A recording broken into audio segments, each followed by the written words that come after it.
শ্রদ্ধেয় ইমাম সাহেব, উপস্থিত বিভিন্ন রাজনৈতিক দলের নেতৃবৃন্দ এবং প্রিয় মুসলমান ভাইরা, আসসালামু আলাইকুম। রাত্রে যখন খবরটা শুনেই আসলে মনটা খারাপ। বাদল ভাইয়ের সাথে একটা চমৎকার সম্পর্ক ছিল, যাই হোক তার হাসিটা আমরা মিস করব। তিনি সদা হাস্যোজ্জ্বল কথা বলতেন। যাই হোক, মানুষ মাত্রই ভুল হয়, ভুলের ঊর্ধ্বে কেউ নয়। যদি কোনো ভুল ত্রুটি করে থাকে আমরা সকলেই তার জন্য দোয়া করি এবং মাফ করে দেই, এবং সকলেই প্রাণ খুলে তার জন্য দোয়া করি তিনি যেন বেহেশতিবাসী হয়, এবং এই শোক যেন এই পরিবার এবং দল কাটিয়ে উঠতে পারে, এবং সকলের সুস্বাস্থ্য কামনা করে আমি আমার সংক্ষিপ্ত বক্তব্য শেষ করছি। সকলকে ধন্যবাদ। আসসালামু আলাইকুম। এখন কথা বলবেন শেরপুর জেলা জামাতের সহকারী সেক্রেটারি অধ্যাপক আবুল কালাম। জি, এখন আপনাদের সামনে কথা বলবেন আমাদের নেত্রকোনা সাবেক জেলা আমির, নেত্রকোনা সদর আসনের সম্মানিত দাঁড়িপাল্লার প্রার্থী মাওলানা এনামুল হক। আসসালামু আলাইকুম রাহমাতুল্লাহ। মোহতারাম হাজিরিন, আমরা নিয়ন্ত্রণ নিয়ম অনুযায়ী তো সবাই চলে যেতে হবে। আমাদের বাদল ভাই চলে গেছে, আমরা রয়ে গেলাম। তিনি আমাদের মাঝে যে স্মৃতি রেখে গেছেন, এই স্মৃতি বহন করে যেন আমরা আমাদের দায়িত্ব পালন করতে পারি, আল্লাহর কাছে তৌফিক কামনা করি।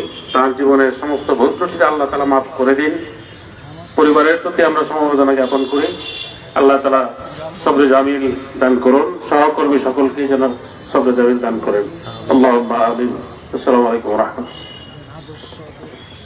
এখন কথা বলবেন শেরপুর জেলা কর্ম পরিষদের অন্যতম সদস্য ডাক্তার আনোয়ার হোসেন। আলহামদুলিল্লাহ রাব্বিল আলামিন, বিসমিল্লাহির রহমানির রহিম। সম্মানিত জেলা আমির, কেন্দ্রীয় নেতৃবৃন্দ, উপস্থিত বিভিন্ন দলের নেতৃবৃন্দ, সাংবাদিকবৃন্দ এবং মুসলিম কেরাম, আসসালামু আলাইকুম ওয়া রাহমাতুল্লাহ।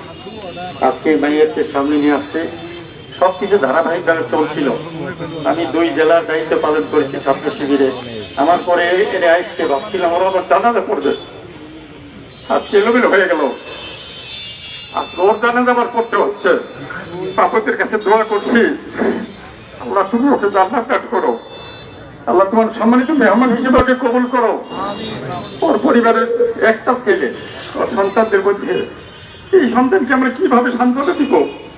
বাপদের কাছে দোয়া করছি, তুমি তাদের অভিভাবক হয়ে তাদেরকে যা সান্ত্বনা দেওয়া দরকার তুমি দান করো। মাওলা তুমি ওকে মাফ করে দাও, আমাকে দেরকেও মাফ করো। এই কথা বলে শেষ করছি। আসসালামু আলাইকুম ওয়া রাহমাতুল্লাহ। এখন কথা বলবেন শেরপুর জেলা জামাতের সাবেক আমির ডাক্তার শাহাদাত হোসেন। আসসালামু আলাইকুম ওয়া রাহমাতুল্লাহ। সম্মানিত ভাতৃবৃন্দ, আজকে আমরা যে মায়াতকে এখানে হাজির হয়েছি আমাদের সবারই পরিচিত। হঠাৎ করে এই সময় এইভাবে চলে যাবে তা আমরা তো ভাবতে পারিনি। আমাদের এই জীবন সাহায্যকতা ছিল, তারাই আমাদের লাশ বহন করবে, আমাদেরকে নিয়ে যাবে, আমাদের জন্য দোয়া করবে। কিন্তু আজকে আল্লাহর অমোঘ বিধান, যা আমরা এই লাশের সামনে দাঁড়িয়ে তার জন্য দোয়া করছি। আজকে তার এই বিদায়ের সময়ে যে মানুষ মাত্রই ভুল করে থাকে, যে তার জীবনে কোনো ভুল ত্রুটি করে থাকে, আল্লাহ তিনি ক্ষমা করে দেন এবং তার নেক আমলগুলো ভর্তি করে তাকে যত ব্যস্ত উপস্থিত করেন। আজকের এই জানাজা তখনই সার্থক হবে যে চিন্তা সে করেছিল, যে আদর্শকে বাস্তবায়ন করার জন্য ঘরে ঘরে ঘুরেছিল, সেই আদর্শকে যদি আমরা বাস্তবায়ন করার জন্য আমাদের মৃত্যু পর্যন্ত চেষ্টা করে যেতে পারি, তাহলে তার মৃত্যু সার্থক হবে, সে সার্থক হবে, সে সুখী হবে, সে শান্তি পাবে। আসুন আমরা তার বিদায়ী আত্মার শান্তি কামনা করে তার পরিবার সঙ্গে পরিবার জন্য সুরক্ষ জ্ঞাপন করে আমরা কথা করতেছি। তৌফিক লাগে। এখন কথা বলবেন শেরপুর জেলা মজলিসের সভার অন্যতম সদস্য হাফেজ মাওলানা আব্দুল বাতের।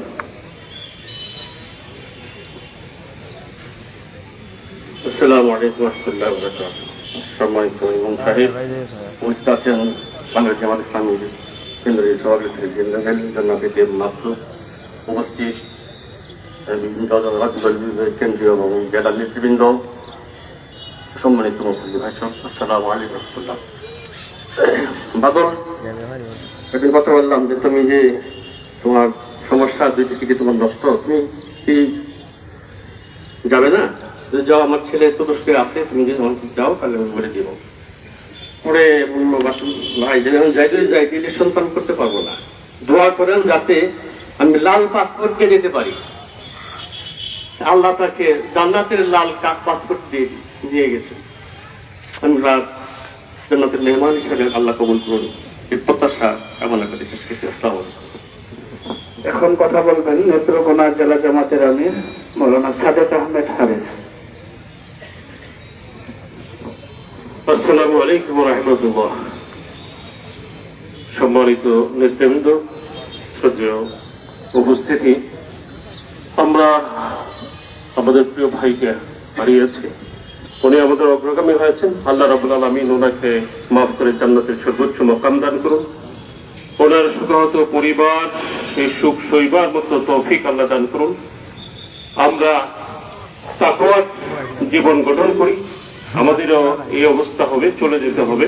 আল্লাহ রাব্বুল আলামিন আমরা যাতে করে মুসলিম হয়ে তাকওয়ার জীবন গঠন করে পরমুখী হইতে পারি, সেই তৌফিক কামনা করে সকলকে ধন্যবাদ জানিয়ে কথা শেষ করছি। আলহামদুলিল্লাহি রাব্বিল আলামিন। এখন কথা বলবেন ইসলামী আন্দোলন বাংলাদেশ শেরপুর জেলা শাখার সেক্রেটারি মাওলানা ফখরুদ্দিন রাজি ভাই।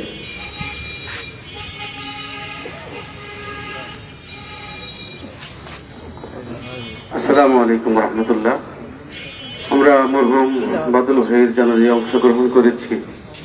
আমরা সিলগড়ি বড়পুরাগড় একই এলাকার পাশাপাশি আমার বাড়ি। অত্যন্ত ছোট থেকে দেখেছি তিনি অত্যন্ত ভালো মানুষ ছিলেন।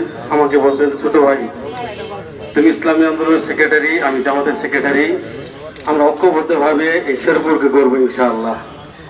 আমরা তার রহের মাগফিরাত কামনা করি এবং তার পরিবার এবং সংগঠনে যারা আছে সকলের জন্য এই সুখ সইতে পারে এই কামনা করি। আসসালামু আলাইকুম। এখন কথা বলবেন শেরপুর জেলা ছাত্র শিবিরের সাবেক সভাপতি জনাব আব্দুল্লাহ বাদশাহ। আসসালামু আলাইকুম ওয়া রাহমাতুল্লাহি ওয়া বারাকাতুহু। ফজল ভাই যিনি আমার হাত ধরে সংগঠনে এসেছিলেন, কিনার একটা স্মৃতির কথা না বললেই নয়। তিনি একদিন বলেছিলেন যে ভাই আজকে যদি আমার বাড়িতে এক সপ্তাহ অবস্থান না করতেন তাহলে আমার ইসলামী আন্দোলনে আসা হতো না।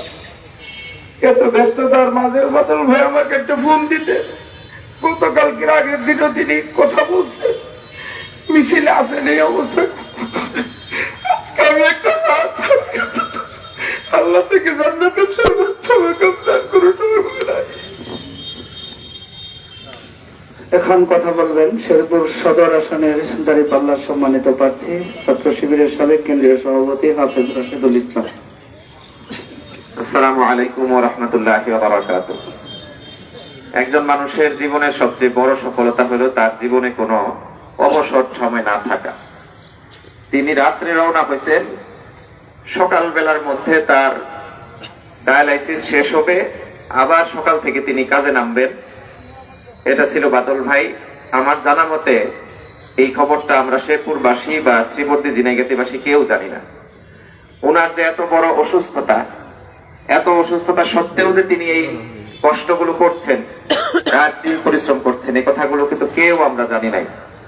আল্লাহ রাব্বুল আলামিনের কাছে তৌফিক কামনা করছি, আল্লাহ তাকে তার এই জিন্দেগির ছোটখাটো ভুল ত্রুটিকে ক্ষমা করে দিয়ে জান্নাতি পাখি হিসেবে কবুল করে নিন, আমিন। আমাদের কয়েকজন ভাই আছেন, তারপরে আমরা শুরু করব। কয়েক মিনিট বেশি হচ্ছে, আন্তরিকভাবে ক্ষমা প্রার্থী। এ পর্যায়ে কথা বলবেন বাংলাদেশ ইসলামী ছাত্র শিবিরের কেন্দ্রীয় কলেজ সম্পাদক ছাত্রনেতা ইউসুফ ইসলাহি।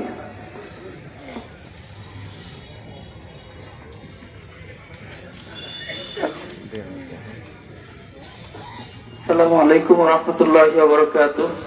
আসলে অনেক নেতৃবৃন্দ এখানে আছেন, আমি শুধু মরহুমের রুহের মাগফিরাত কামনা করে আমার বক্তব্য শেষ করছি। আসসালামু আলাইকুম ওয়া রাহমাতুল্লাহ।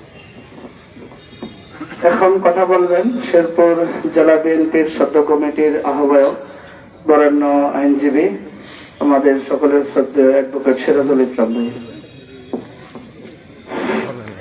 আসসালামু আলাইকুম ওয়া রাহমাতুল্লাহি ওয়া বারাকাতুহু।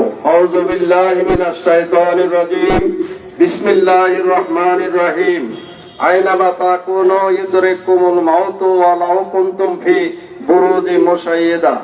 আজকে মরহুম আলহাজ বাদল সাহেবের জানাজায় উপস্থিত উলামায়ে কেরাম, বিভিন্ন রাজনৈতিক দলের নেতৃবৃন্দ এবং সুধী মণ্ডলী, আজকে এই বাদল ভাইয়ের সাথে আমার পরিচিত 17 বছর। আমি জামাতে ইসলামের এই 17টি বৎসর তাদেরকে আমি আইনি সহায়তা দিয়েছি। সেই প্রেক্ষাপটে তার সাথে আমার একটা সুন্দর একটা সুসম্পর্ক আমার ছিল। উনি আজকে আমাদের মাঝ থেকে বিদায় নিয়ে চলে যাচ্ছেন। আমরা এখানে আজকে আমরা যারা সমবেত হয়েছি, তার মৃত্যুর খবর পাওয়ার পর পরে আমরা বলছি লোকটা ভালো ছিল। আমাদের মহানবী, বিশ্ব নবী, দুনিয়ার সর্বশ্রেষ্ঠ মহামানব, উনি বলছেন যখন মানুষ নিরপেক্ষ ভাবে কোন লোককে বলে লোকটা ভালো ছিল, আমাদের মহানবী বলেন ওয়াজাবাত ফিল জান্নাত, এই লোকটার উপরে জান্নাত ওয়াজিব হয়ে গেছে। আমরা যে সাক্ষী দিচ্ছি, আমরা বলি বাদল ভাই উনি পবিত্র হজ ব্রত পালন করছেন, উনি মক্কা মদিনায় অবস্থান করছেন, কাবা শরীফ তওয়াফ করছেন, আমাদের জনগণের সেবায় উনি নিজের জীবনটাকে উৎসর্গিত করেছেন। আল্লাহ তাআলা পবিত্র কোরআনে ঘোষণা দিয়েছেন ওয়াহসানা ইন্নাল্লাহা ইউহিব্বুল মুহসিনিন, যারা জনগণের খ্যাতমতে নিজের জীবনকে উৎসর্গিত করে তারা হইল আল্লাহর সবচাইতে প্রিয় বান্দা। আমি মনে করি যে আমার বাদল ভাইকে মহান আল্লাহ তাআলা যেন প্রিয় বান্দা হিসাবে কবুল করেন। সবাই বলি আমিন। তার বয়স 50-এর উপরে।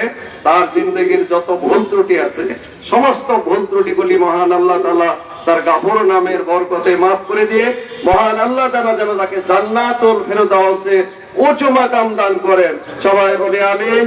এবং তার রেখে দেওয়া ছেলে মেয়ে যারা আছে তারা যেন সুখ সইতে পারে, মহান আল্লাহ তাআলা মুনকির নকিরের সওয়াল জবাব যেন সহজ করে দেয়, আমল নামাটা যেন জানাইতে দেয়। এই কথা বলে এই পরিবারের উপর থেকে মহান আল্লাহ তাআলা রহমত, বরকত, সালামত দান করেন। এই কথা বলে শেষ করছি। আসসালামু আলাইকুম ওয়া রাহমাতুল্লাহ।